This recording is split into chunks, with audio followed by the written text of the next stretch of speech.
So when I meet with clients, there is always a top 10 do nots. And I really like to go over this list because every time I don't, something happens, and it's because we didn't go over it.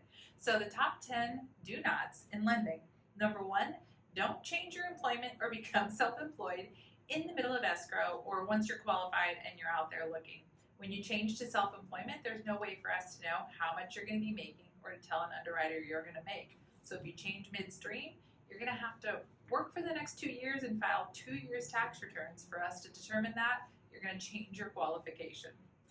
If you need to change jobs, we can talk about that, and it's possible it could still work, but we definitely want to have a discussion. Number two, don't make a large purchase or take on new debt. You kind of would think would be a given, but things happen. I always tell my clients, give me a call. I had a client on the side of the road with a flat tire, and he needed 4 new ones.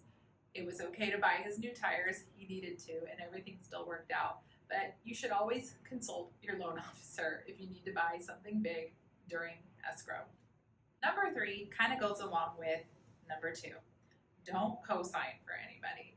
If you co-sign for anyone, you are saying that is also your debt and that you're also liable. It will show up. Don't move or spend any money that is intended for your down payment or your closing cost. If you move money around, we will need transaction histories, we will need documentation showing where that money went.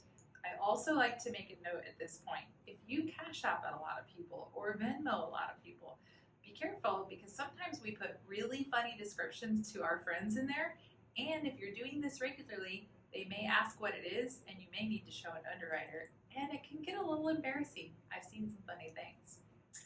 Number 5, don't originate any new inquiries on your credit report. What does that mean? When you're at Old Navy and they ask if you get a new card, you could save some money right now if we can pull your credit, don't say yes. I will get notified. I will know.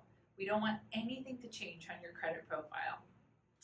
Number 6, don't actually pay off any debt or get behind on any of your payments. We will also get notified of that, even if your report has already been pulled. And if you pay off debt, unfortunately, sometimes that also drops your credit score.